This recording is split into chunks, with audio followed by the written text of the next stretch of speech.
Anime that just went crazy. Anime is one of the greatest things to ever come from this planet. It's the best. And that's saying a lot since everything has kind of gone to shit. It is truly one of the biggest masterpieces to have ever been created. It's phenomenal. Yes, it's better than Socrates. Whether you have an obsession with watching shonen anime, slice of life, romance, mecha, Yes. or even harem.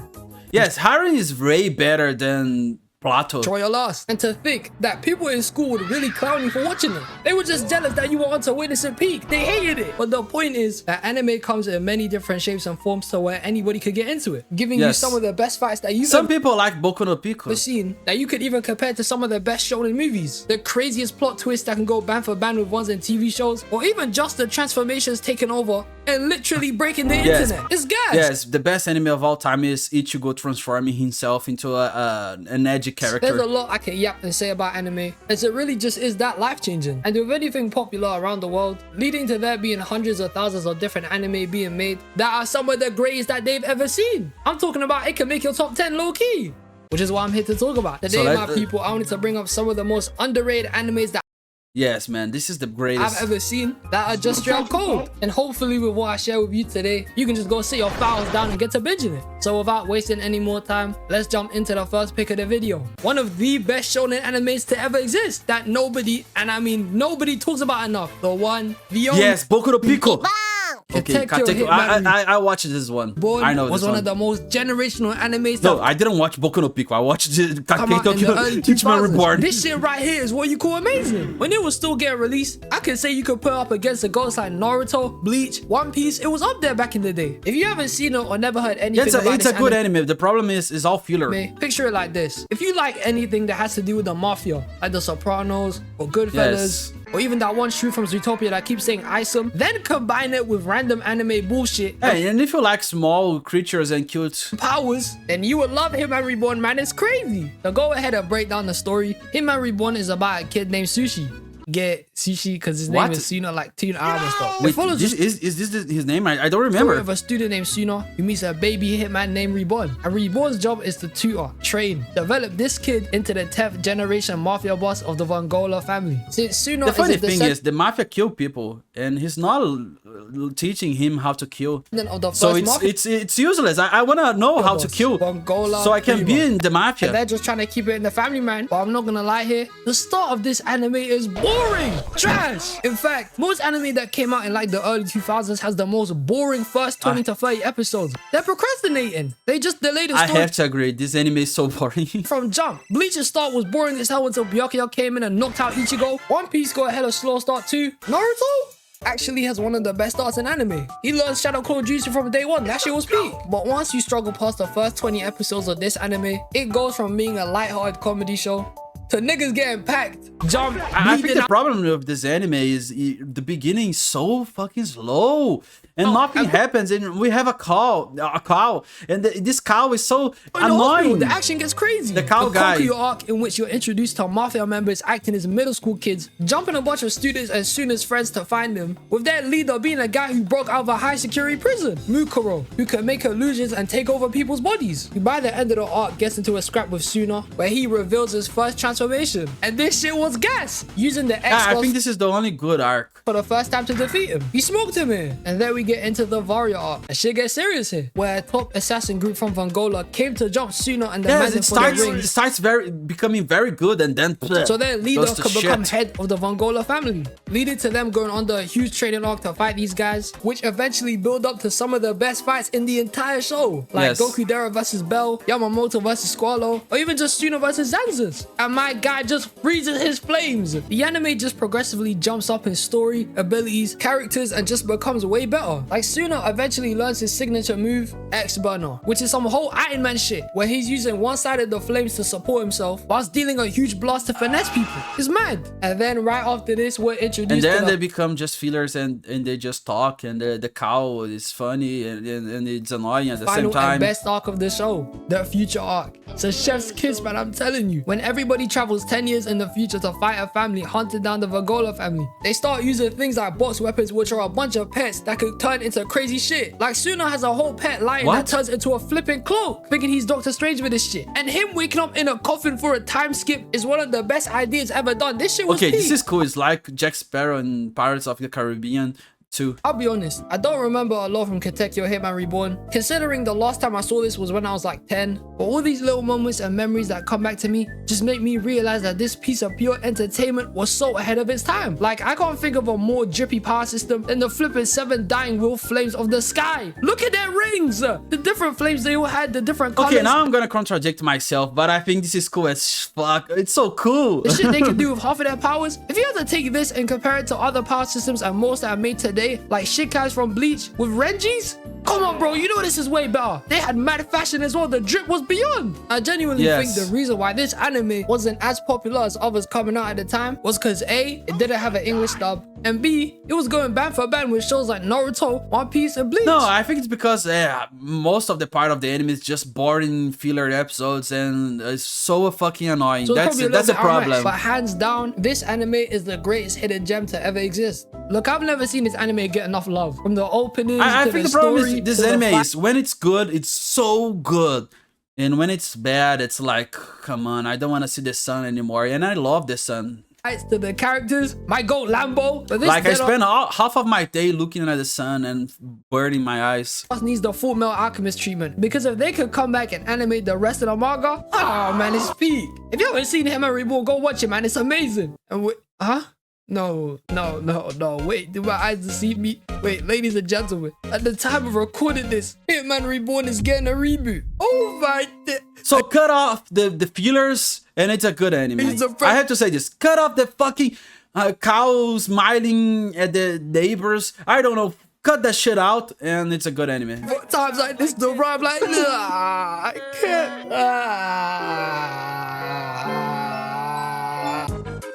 Yo, Noragami is one of those shows that you low-key feel like you have deja vu by it. Because I can't remember shit. Trying to reminisce about what happened. I don't remember shit either.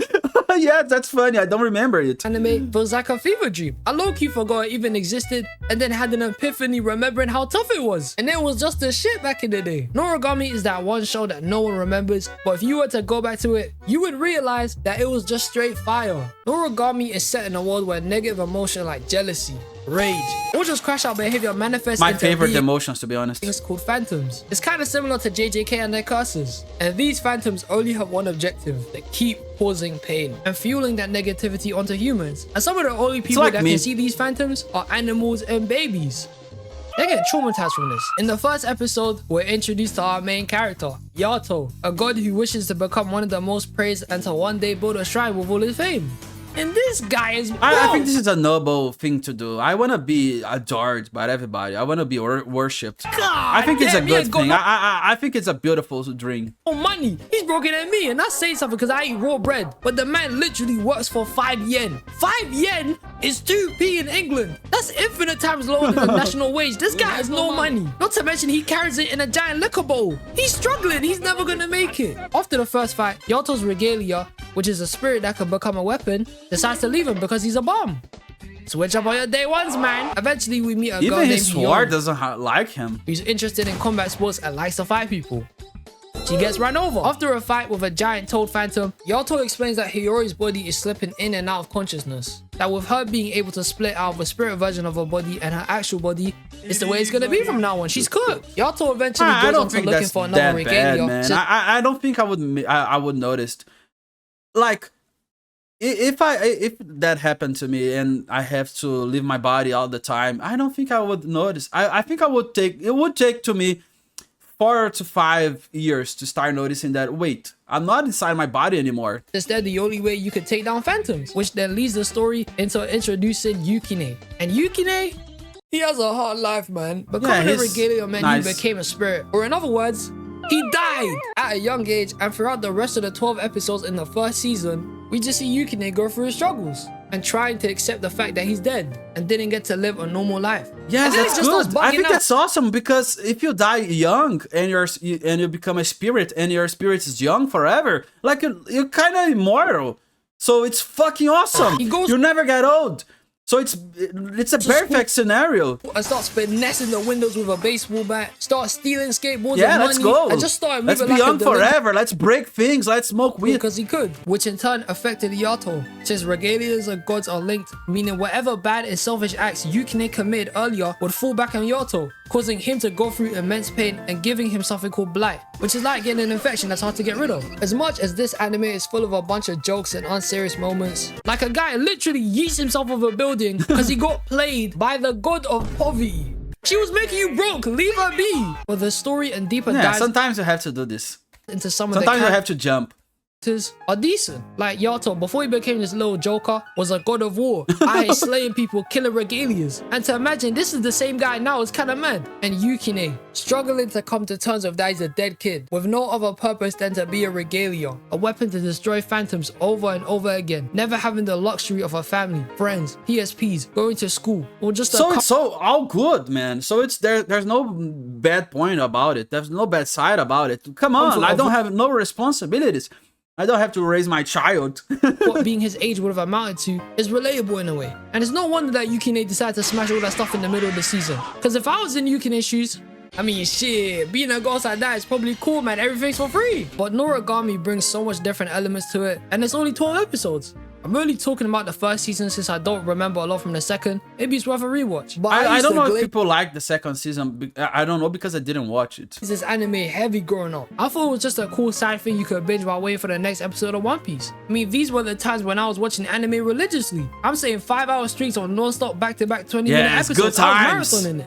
Noragami is just a must-watch. The story, the fighting, it's the a good comedy anime. aspect, the characters, it's just all there, man. Watch the anime. I know you're not doing nothing, bro. Watch it, it's peak.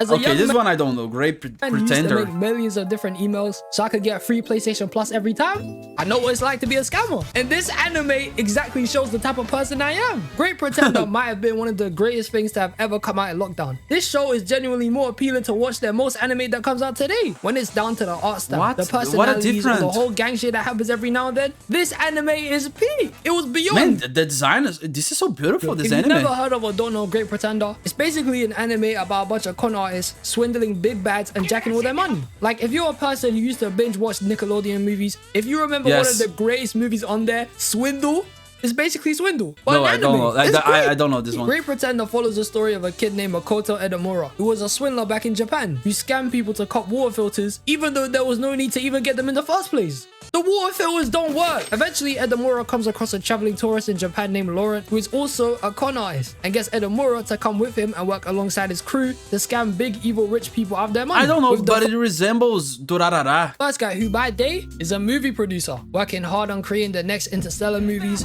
helping out with the cast, and just in general, making a huge improvement and positive impact on the entertainment industry.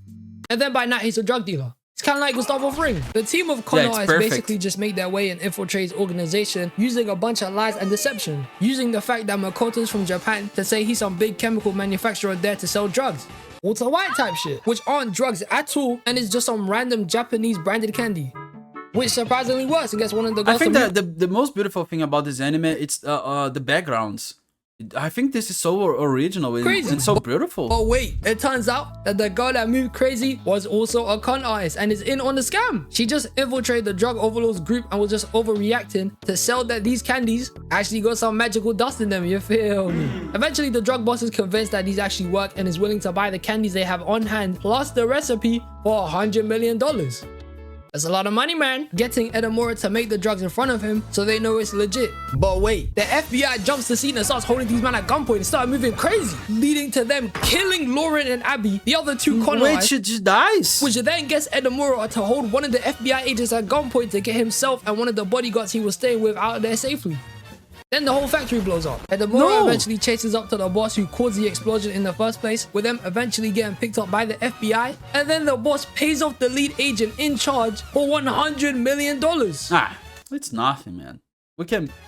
You just need to sell some crack and you can get this. See what? It's easy. When I sell crack, I get double of this. Happened there? The woman was in a day. Was also a con artist the entire time. See, I'm not gonna lie to you, the twists that happen in this anime are crazy. So by the end of the first case, you find out that the whole thing has been planned since Edamura came into contact with Lauren back in Japan. The old lady he scammed with the water filter, She was a con artist who even recommended Edamura to Lauren in the first place. His best friend who used to run cons with in Japan was also in on it, getting Edamura and Lauren to cross paths. The woman who posed as a lady named Paula Dickens was actually a woman named Cynthia who was acting as an FBI agent with a bunch of fake workers to put off the drug boss, with her eventually jacking his money. So when he got arrested and started asking around for the real Paula Dickens, she was not the same person. It was some fire planning. It was crazy. And Abby, it's fine as hell. I just want to bring that up. Before the whole show. Okay, she didn't die. Now I can breathe again. Basically how it runs. And the whole planning towards scamming the big rich guys they're finessing is gas. The jazz music they play constantly throughout the show, and at the end of every episode where they just did some cold shit, gas. The whole vibe of the anime, gas. Like, it's so mad that this didn't become a mainstream, because I'm telling you right now, yeah, this just really didn't become mainstream, because I really don't remember this anime. I don't know this anime. Is a hidden gem. When it comes to heist TV shows and movies,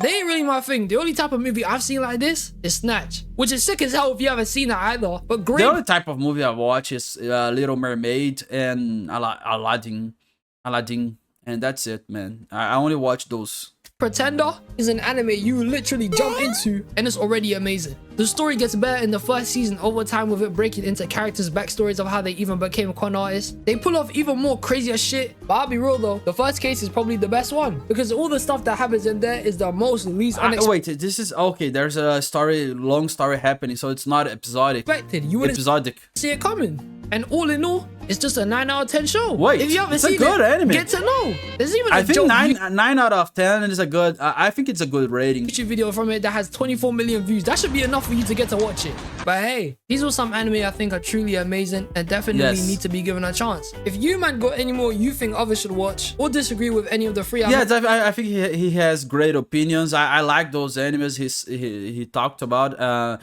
I think Katekyo Hitman Reborn. It's a sad thing, because the anime it can be so better. It could be so better if it wasn't those many fillers.